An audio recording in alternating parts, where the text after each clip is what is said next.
there. It's been said like 5,000 times or something maybe. Yeah, so, and then shortly thereafter, she got hired in Michigan. And we overlapped a couple years, and I guess it's not like we were best friends or anything. I think, but since that time, this story goes, since that time, I've run into her several times at conferences, and we found out that we have some common interests, and we've started collaborating. So this is one of the values of going to conferences, that you make weak connections stronger.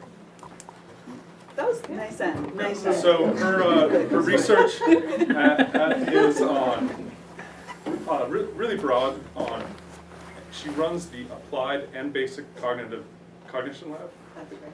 So she does both kinds of cognition, and involves things like graph comprehension and visual working memory. And recently, she's become involved in this cognitive training area, which is really exciting because people have found that you can actually train your mind just like you can train your muscles. And today she might be talking a little bit about each of these, especially with respect to how you can take some of the lessons of graph comprehension and apply them to human factors problems. So please welcome Disha. So thanks for having me here. I've been having a lot of fun talking to different people all day. So fun place to be, and not even too unpleasantly cold if you stay indoors. But all right, so let me start by talking. I'm just going to talk. I actually ended up mostly talking about graph stuff today because Shane thought that that would be things that would be most relevant or of interest to you guys. But when I talked to different people, I was like, oh, well, let me tell you about cognitive training. Let me tell you about creativity or whatever. So if you have something else you want to hear about, that's fine too. But I'll talk mostly about graphs today. So although the type may differ, and this is a graph of the Earth's temperature as a function of time, and this is the number of E. coli in a petri dish, and this is lung cancer deaths in different places for men and women in different parts of the United States, and this is a graph of the relationship between temperature and oxygen levels in lakes. All of these different kinds of displays, data are kind of the central characteristic or central feature of all scientific research. And there, that was my conclusion right there. So scientific inquiry involves describing data, evaluating empirical evidence, judging whether data are consistent with theories or hypotheses. In other words, theory-evidence coordination, if the data are consistent with your theory. Noticing anomalous data, making inferences about data and trends that aren't necessarily explicitly in a display, sort of what does this relationship mean, or what would happen in 10 years, things like that. And generating plausible models to explain data. And the reason that people use graphs is because the assumption is that it makes all of this much easier to do than, say, having a large number of numbers to look at or other representations of that information. And they're critically dependent then on interpreting graphical representations. And graphs are, in fact, useful in many ways because they explicitly depict trends and relationships that may not be obvious without that representation. But it's not as easy as you might think. So just take a moment here and describe this object. What do you guys see? An apple. An apple, yes. Okay, so in looking at a picture, sort of automatic. You see a red apple, you know what it means. You have all the activated associations with the taste and the crispiness and everything else. Now take this graph and tell me what you see. Blue.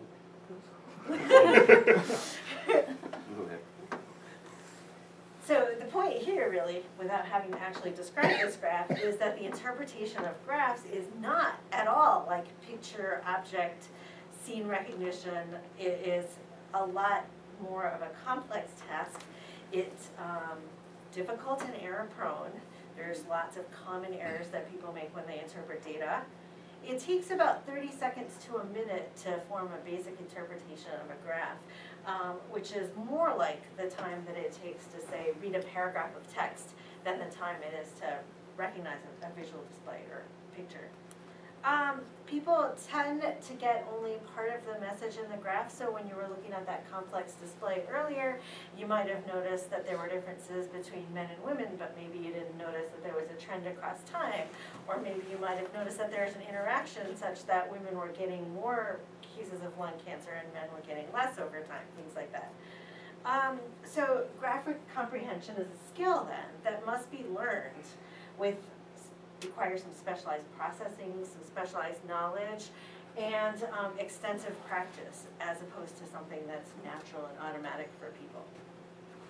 Okay, so today I'm going to talk about kind of a random smattering of results from a couple decades where I've on and off studied graph interpretation. And I'm going to talk about 3 basic findings that I think are perhaps summarize what we found overall. One is that graphs influence individuals. They have kind of a bigger sort of psychological impact, sort of in terms of affective response, in terms of memory, in terms of how important you think information is, than say numerical information of the same information, or numerical representations of the same information, and that communicators can exploit that extra oomph that graphs have.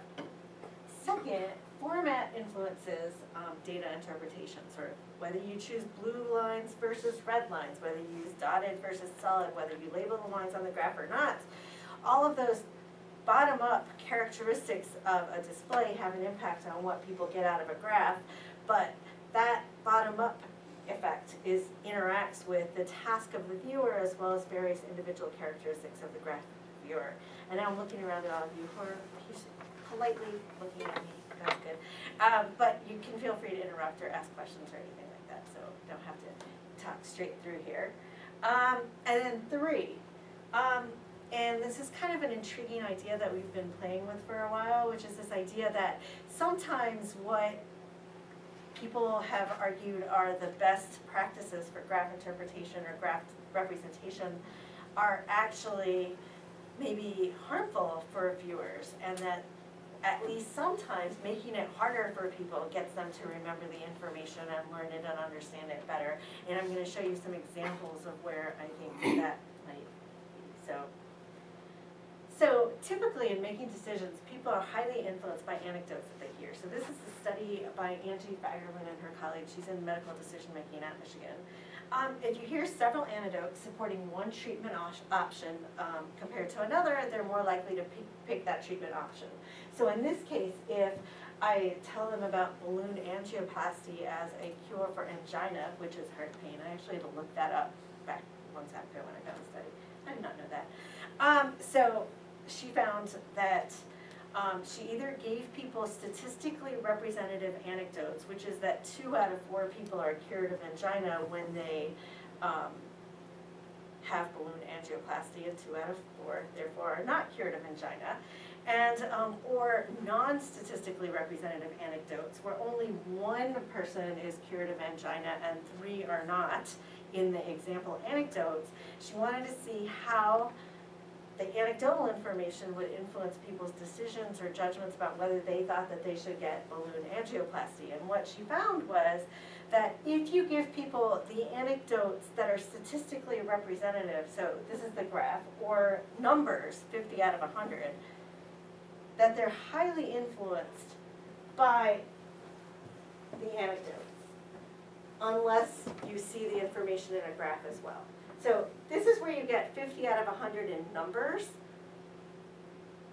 Yes. Yes, right here. Okay. And this is when you get 50 out of 100 in graphs, and this is when the anecdotes are non-representative. So in this case, only 1 out of 4 people are cured, and then about 25% of the people select that procedure, just at the same rate that they happen to see the anecdotes. Yeah. Beth. Sorry, what's the y-axis there? Is it choosing ignoring? balloon Or choosing, angioplasty, okay. or saying I might consider have balloon angioplasty, Okay. something like that. It's a pretty good point that I left that No, I was just, you said that, and then it says people ignore, so I wasn't Oh, sure right, if it right, was. right. Yeah, sorry. No, it's choosing, but then that's the conclusion based on. Yeah. I decided to make it difficult for you to make the point that I'm trying to make again, which is that when you do things that make it difficult, you'll spend more effort processing that information, and therefore you'll think about it a little more, and you'll leave remembering these data. No, that was an accident. But okay.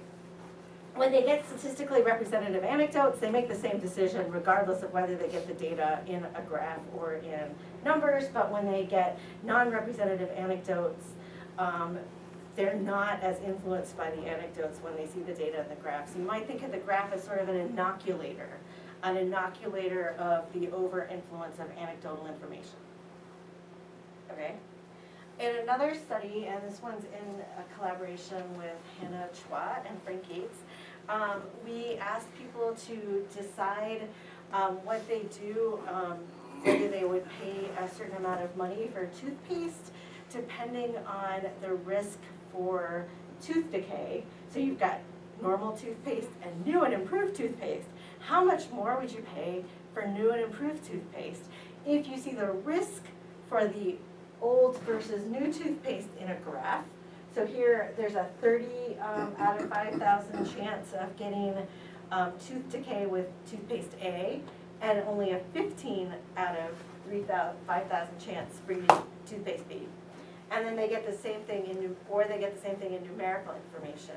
And what we found was that, do I have data? Yes, people will perceive the risk of the tooth decay as higher when they see that information in a graph, which is what you see here, compared to numerical information.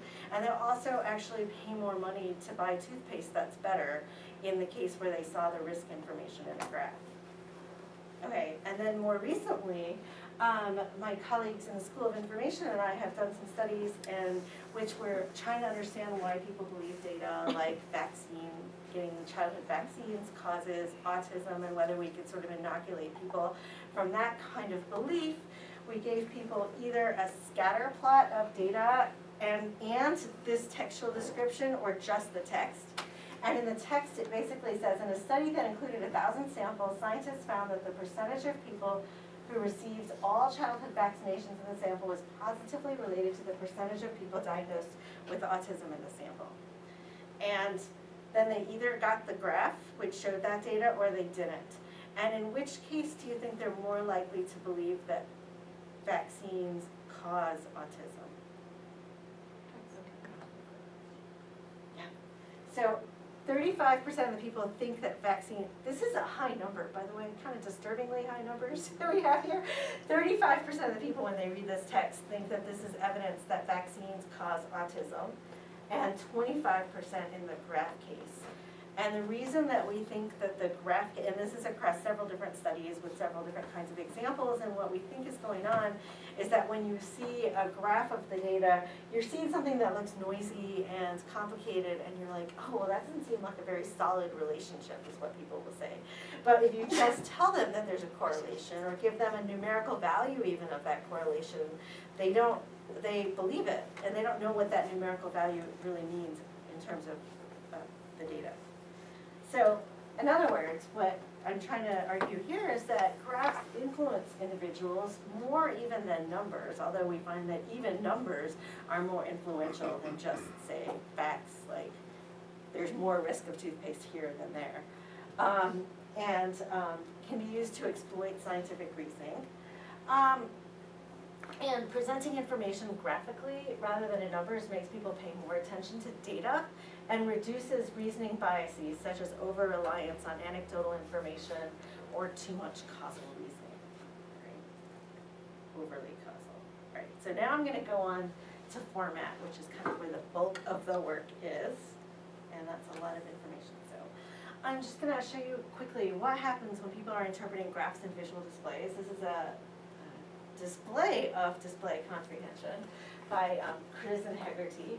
And here they argue that there is sort of an interaction. This is the external display, and then from the external display, people extract visual features like straight line, increasing line, a bunch of dots, whatever. They sort of extract a bunch of features, blue dots and red dots, forming an internal representation of the display, which then leads them to have some kind of mental model of the information that they're looking at.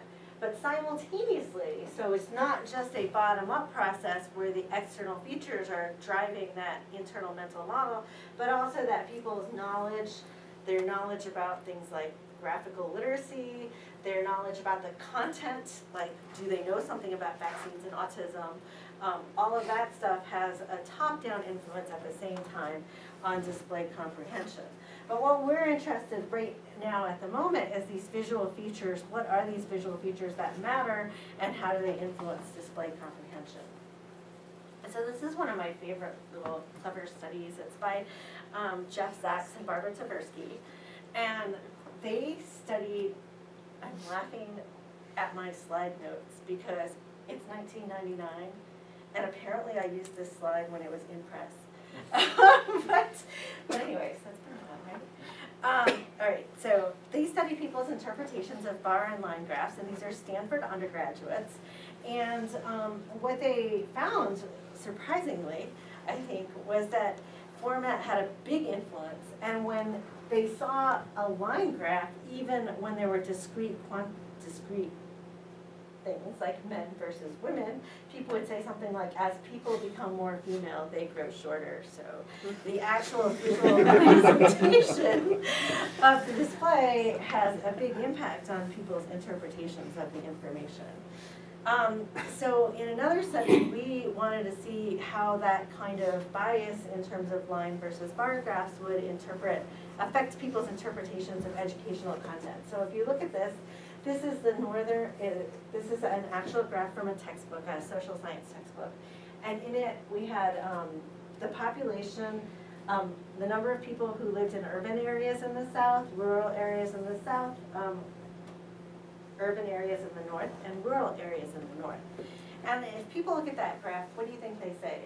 They say something like, I'll just tell you, they'll say something like, well, in 1820, there were more people living in the rural North and the rural South than in the urban North and South, or that were more urban.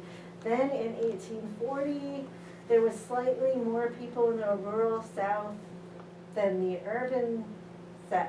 You know, they'll compare the bars within each of these groups, and they'll come up with something that doesn't sound very sensible because it doesn't really explain what's going on historically. But when we replot the data like this, where we have the percent of population that's rural, on the left you can see here that in general, on the right, the population of the North and South are both going up, but that in the South, the population remains largely rural, while the North was becoming far more urbanized. And that is one of the arguments about demographic changes that were precursors to Civil War. And so here you can see that the historical point is made much more clear by replotting that data. Okay. And then in a much more recent paper, we were interested in not just the bottom-up influence of graphical displays, but also how people's prior knowledge and expectations, as well as their graphical literacy, interacted with the influence of these bottom-up features, okay? So in this study, what we did was we had people describe graphs like those on the left. That is I'm not sure if you can see that from here, so I'm gonna tell you about it. That's on the x-axis is familiarity of word, low, medium, and high.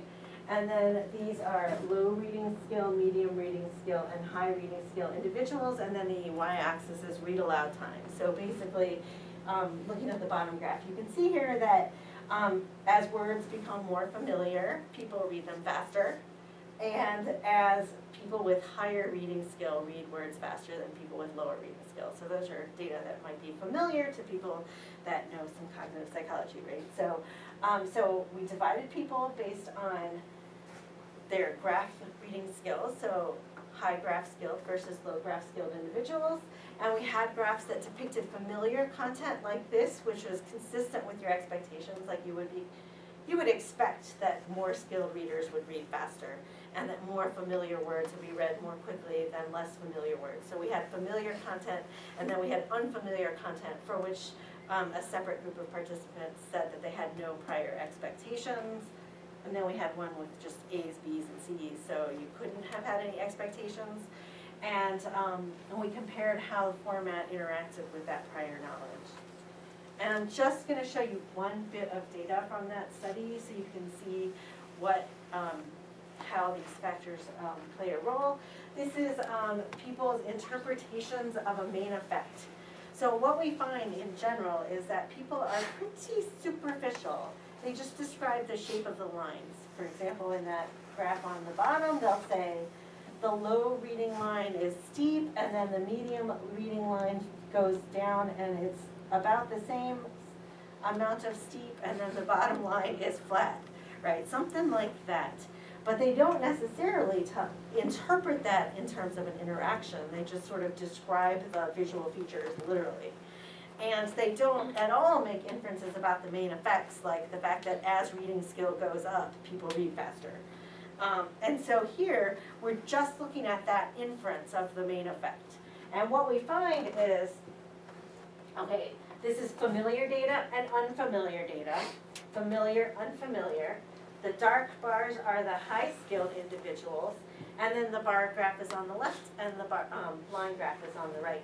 And what you find here is that only when you've got highly skilled graph viewers who are familiar with the content and the format is the best format for this information, that they get the information that we think they should get from the graph. So all of the other conditions, so having a good format's not that good unless you're familiar with the data and you have high graph skill. Okay. I have a question before we move. Yes. So are these like psych undergrads? Are these folks that have basically done statistics? So Good they question. understand what an interaction is and what a main effect is? Okay, good question. So in this particular study, they are psychology Gen freshmen, psychs? general psych students Okay. who have probably not taken Right. statistics, Okay. don't know what interactions are. We do give them a brief tutorial, which we know is effective from other studies, teaching them about interactions and main effects. So they know something about it. Okay. They tend to actually be able to answer questions, true, false questions about main effects and interactions. So it's not as though they don't have a clue about main effects and interactions, but it's not what they spontaneously describe. Okay. So if I describe the interaction to them and said, is that present in the graph? They can do that. But what they don't do is spontaneously describe. Okay. Yeah. Okay. So we've also tested the influence of other individual difference variables on people's interpretations of graphs. And those individual difference variables include, I have a couple here, but I'm not going to tell you about all of them, but actively open-minded thinking dispositions. That's a scale by Keith Stanovich in which he asks questions like, a person should always consider new possibilities, beliefs should always be revised in response to new information or evidence, things like that.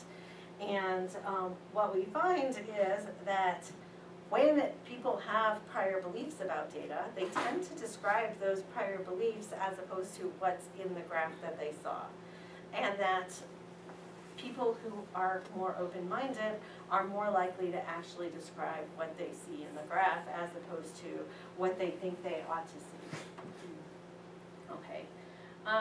We also evaluate or assess people's need for cognition, which is their enjoyment for difficult cognitive work. So it's things like, thinking is not my idea of fun. That's a reverse scored item.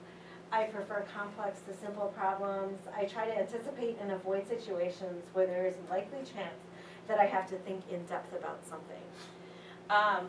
And what we find with respect to need for cognition is that students perform with high need for cognition. They get much better at learning from graphs if we teach them.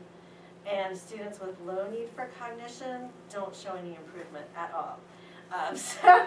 And that's consistent with the need for cognition literature. That need for cognition has a big impact on benefit from learning experiences. We also find that working memory has an influence on people's interpretations of data. And reflection, yeah. I have a quick question. So the openness scale, have you looked, has Sandwich or you looked at correlations between that and some of the big five openness factors? You know what, I haven't, but I have a feeling that the Stanovich group has, and Yeah. I'm vaguely remembering that it is correlated with openness. Yeah, it just seems very similar to the openness and the whatever the other big five. Right. Does anyone else know the answer to that one? I'm just curious. Yeah, I think it is correlated, but it has a little bit more domain knowledge kinds of stuff about science too. Yep. So I think that he's done some factor analytic work on that scale and found that some of the items are related to openness and some are less openness and more critical thinking or dispositions towards being critical, things like that. Okay.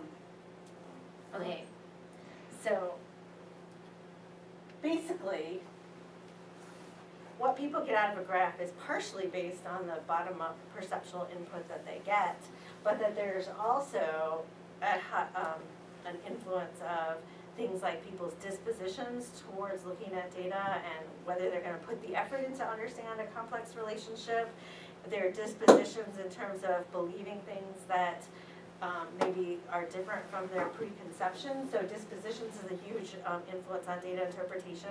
Cognitive abilities, in particular their ability to juggle multiple variables at the same time, their working memory is going to have a large influence, and their prior content knowledge, sort of what they expect from a display. If it's lots of variables that you've never heard of, like if you're looking through a physics textbook or something, then it's impossible to interpret that display because you don't know what all the variables mean. Okay, so now I'm going to go to what I think of as kind of the fun new stuff a little bit.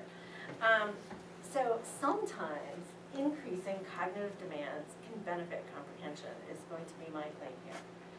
So all of the research on graph comprehension, the kind of thing that I just talked about earlier, kind of leads psychologists and designers to draw some conclusions about best practices in graph comprehension, and there's all these different lists of best practices of what you should do in displaying data.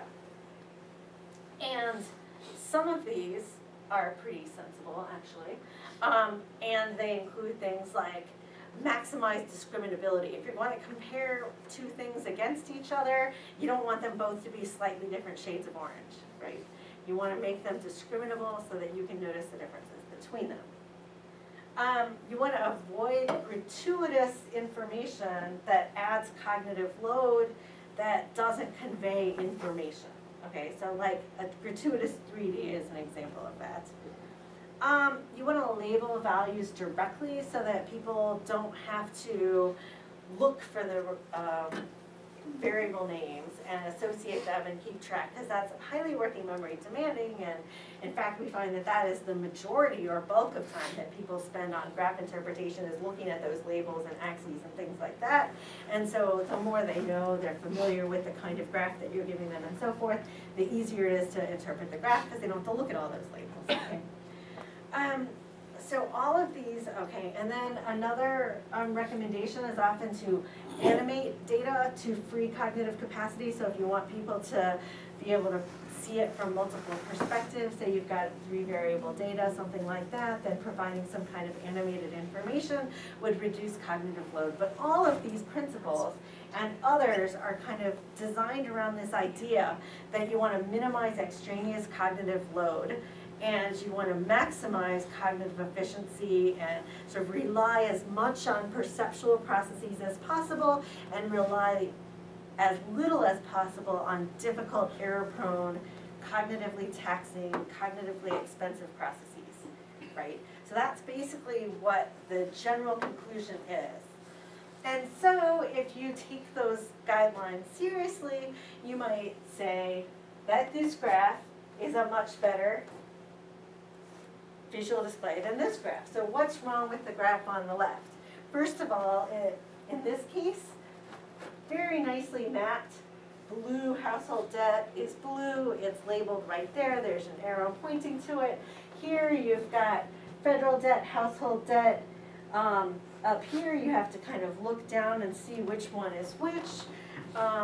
You have extraneous background chart junk, right? Things like the little picture of the house and the picture, that's household debt, and picture of the Capitol building or something, which is the federal debt. So all of that stuff is supposed to be bad. But last year, a couple years ago, Bateman and colleagues asked people to look at graphs that were filled with all kinds of extraneous junk, so to speak, and graphs that were simple and consistent with basic principles of graph design. And what they found was that initially so they call those Holmes graphs because this guy Holmes made up these kinds of displays on the left. They're, I think, popular in newspapers and magazines, and USA Today always has like a regular feature of a Holmes graph on it. And what they found was that immediately, anyways, there wasn't a huge difference in accuracy. So this is accuracy of remembering the information in the graph, and it's both trends and magnitude kind of information, like there was twice as many of this and that, but not exact numbers. So the task didn't ask them to remember exact numbers. But what they found was that when they described it, they're more focused on those trends and magnitudes initially. They're more with the Holmes graphs, and I think it's not significantly better at immediate recall. But at long-term recall, the Holmes graphs are definitely beneficial compared to these plain but correct graphs. And so that kind of was one of the impetuses to get us thinking about this question of sort of what is it that the Holmes graphs are providing for people that's leading to better memory for information even when they're theoretically not quite as good.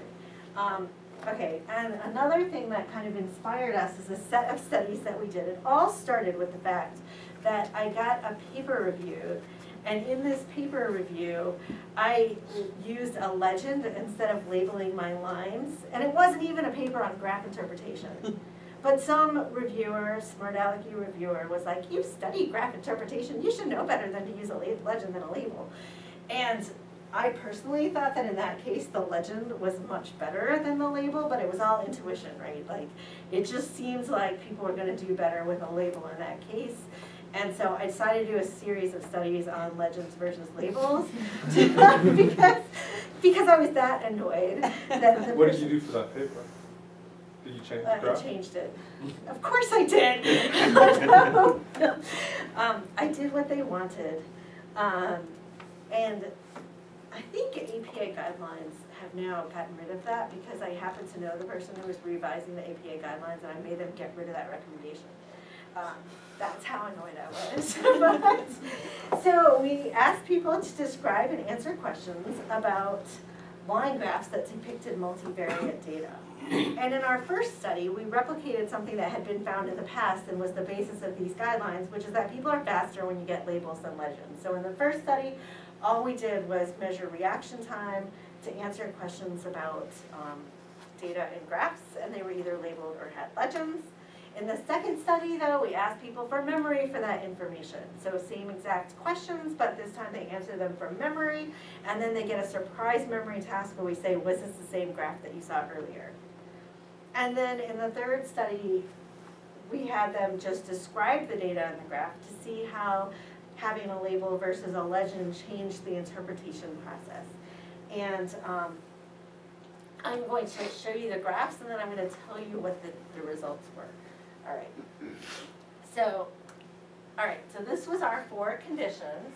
On the right is our label condition, which is the one that is recommended by the APA guidelines of past. And then on the left here is the legend condition. And then we also varied whether or not there were dotted and solid lines that provided cues to different conditions. So these are all 2 by 2 by 2 data. So it's physical fitness by pessimism, optimism, by stress. And the outcome variable is health clinic visits. Okay. And so In this case, the different variables are marked by some visual feature like dotted lines or circle squares, and here they're all 4 different, okay? So those were our 4 conditions, and guess what we found? In experiment 1, we found that people were faster with graphs with labels than with legends, just as predicted and just as people had found in the past. In experiment 2, we found that people remembered the graphs with legends better than they remembered the graphs with labels. I didn't bring a graph of the data, I don't know why. And in experiment 3, we found that people were more likely to make inferences about main effects and not just describe each line superficially when they got legends versus labels, and also when they got the dotted and solid lines versus all solid different lines. So basically what the legend was doing for people is grouping the information. So you've got optimists versus pessimists, high physical fitness versus low physical fitness. So people are seeing that organization in the legend. The organization of the legend is driving their interpretation of the information in the graph, and therefore they're more likely to look for and find if there are main effects of those different variables. But if they just see the labels, they just think of these things as independent entities. Like, this is the low physically fit pessimistic group. This is the high physically fit pessimistic group. And they describe each of those lines separately and don't actually make any inferences about interactions and main effects. And then when you go to the memory task, and in the memory task what we did was we just switched the order of stuff in the legend. Yes. And you find that people who had the legend noticed that and noticed that the variables were wrong. People who had the labeled lines did not notice that difference. We also had them answer questions from memory, and they were better at answering the questions from memory about true-false questions like physically fit people go to the health clinic less frequently than unfit people. Yes? So in your study 1, is there any difference in accuracy as far as legend label? So I mean, they're faster with the label, but are they more accurate with In one or the that other? particular study, there was no difference in accuracy, but in Okay. later studies, we've actually found a benefit to labels sometimes. Okay. So you can get an accuracy benefit to labels, especially when things are all mushed together and hard to find which thing goes where, stuff like that. So sometimes labels can benefit accuracy too. Okay. All right, so I think I just told you all of this, so I'm going to go on. So basically that study, as well